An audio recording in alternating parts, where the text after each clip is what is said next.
Pardon the interruption, but I'm Frank Isola, and it's a big-time thrill to join you today, Tony. What's the occasion?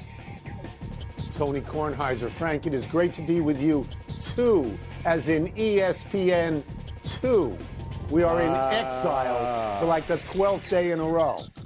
Now I get it. Now, it all makes sense. It all makes sense. My feeling about this is you have the women's Sweet 16 on. That's a legitimate event. You can bump us for that. We both worked at newspapers. We know how it works. And that's a bigger event. It's okay. Welcome to PTI, boys and girls. Wilbon somehow isn't here to talk about the Bulls buzzer beater. So I'm joined by our great friend, Mr. Frank Isola. I'm talking about it. Me. I'll talk about it. And we begin today with last night's Sweet 16 games. Alabama beat BYU with a blistering 25-for-51 performance from three. Florida beat Maryland, pulling away in the second half of a rather dull game. Duke scored 100, beat Arizona, and Arkansas blew a 13-point lead with 4:32 to go in regulation and lost in overtime to Texas Tech. Frank, which was the most compelling result to you? You know what, for me, because you didn't mention his name, but you did mention the program, Cooper Flagg, he is the face of college basketball right now, and he plays for Duke. That's a big thing. 30 points, 6 rebounds, 7 assists. He had 3 blocks. The shot at the end of the first half was big. And remember, Tony, this is a guy that's supposed to be a high school senior. And think about what he's done. He makes a huge impact on both ends of the court. Now, I think back to when Zion was a freshman. I think there was more hype around Zion. Every game he played seemed like an event. Your buddy Barack Obama showed up at a game in Durham. Cooper really hasn't had that, but I think that's going to change if he wins one more game, which is what Zion didn't do. Didn't get out of the Elite Eight and make it to a Final Four. Yeah, I just want to start out in this segment by saying this, that all the favorites won last night. 2 number ones, a number 2, and a number 3 are now in the round of 8. That is real chalk. I'm not sure that what I'm going to say now is particularly compelling, but what happened with Arkansas last night is why the people at Kentucky were not upset when John Calipari left for Arkansas. Because you blow a lead like that in regulation. I'm sorry, some of that is coaching. You have to hold a 13-point lead with 4:32 to go, especially since the week before you went out and beat Kansas and you went out and beat St. John's. So I tend to agree with you that the most compelling thing last night was Duke scoring 100, Cooper Flagg having a really, really good line, and Duke went out against the highest possible seeded opponent in this round. They got a 4 seed out there. Arizona was a 4, Maryland was a 4. And so I think the Duke thing is pretty compelling. Now they get Alabama. This game everybody wants to see. Because Alabama, if Alabama wants to jack up 51 threes against Duke, unlike BYU that did not put a hand in the air, Duke plays defense. And Duke is the tallest team in the country. And 45 of those 51 are going to be contested. Alabama scored 113. Duke's coming out of 100. Alabama 113. Frank, that really is a game we would like to see, right?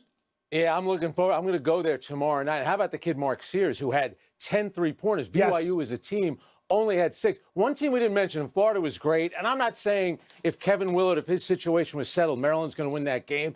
But how about that whole thing? You basically have a guy that's in the coaching transfer portal. It's a complete mess. And I don't even know whether or not to criticize him because everyone does it now. Tony, the players are in the portal during the tournament. And it feels like, I'm not saying Kevin Willard was all the way out, but he certainly wasn't all the way in last night either.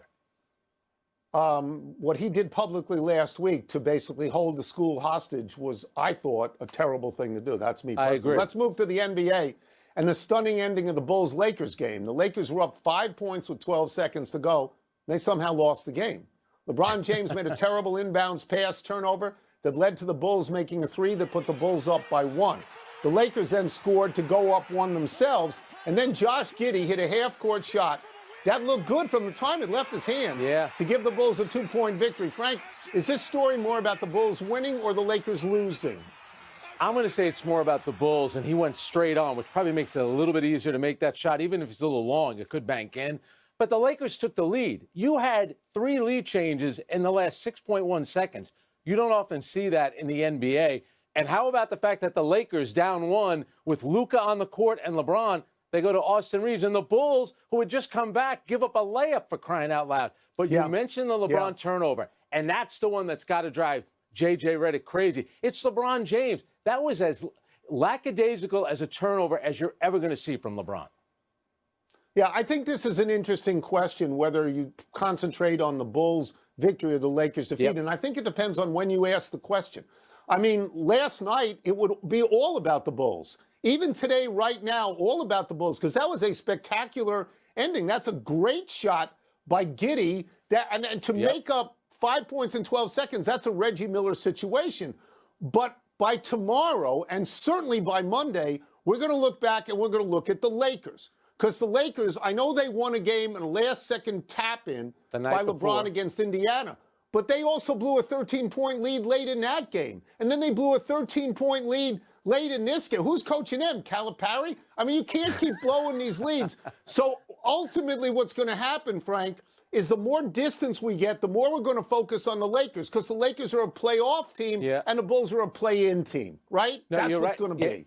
You're right. And J.J. Redick talked a little bit about them being tired. And, LeBron has had a pretty eventful week. And, of course, the tap-in, which was a great play by him. But he did look a little run down. Even Josh Giddey couldn't believe how sloppy that turnover was. For LeBron to do that, and guess what, Tony? The Lakers had a timeout. They could have advanced the ball. They didn't. And listen, ultimately it worked because they still took the lead, and then Giddey hit the half-court shot. I can't believe we're talking about the Bulls and Wilbon isn't here. We would be scraping him off the ceiling if he was here. Let's move to an unexpected coaching change in Memphis. The Grizzlies fired Taylor Jenkins this morning, despite the team being tied with the Lakers for the 4th spot in the West. Jenkins has a .539 winning percentage since his hire in 2019, but the Grizzlies have been struggling lately. Does this move make sense to you, Frank? No, it doesn't. And just so, they've named an interim coach, and it's a European coach who they like. His name is Tuomas Izalo. No relation to me whatsoever. But when it comes to Taylor Jenkins, you know that Ja Morant, and I wonder how much of a role that played into it. If you go back a couple of years ago, Tony, Ja Morant's behavior off the court sabotaged the season. Last year, he was suspended at the start, shoulder surgery, 9 games. This year, he's only played 43. So how many coaches have the 5th seed when their best players only played 43 games? Right now, they're tied with the Lakers. They play the Lakers tomorrow, and then they're only 2 games behind 3rd place Denver. So you tell me how that's fair for Taylor Jenkins when you basically had to babysit this guy, and now he's not even available to play. Yeah, I will admit right from the start, I don't have a hot take on this. I don't have particular insight into this. I know that Wilbon has been saying on this show a couple of months back, and he said it much more than once, that he believed that Memphis and Oklahoma City would play in the Western Conference Final.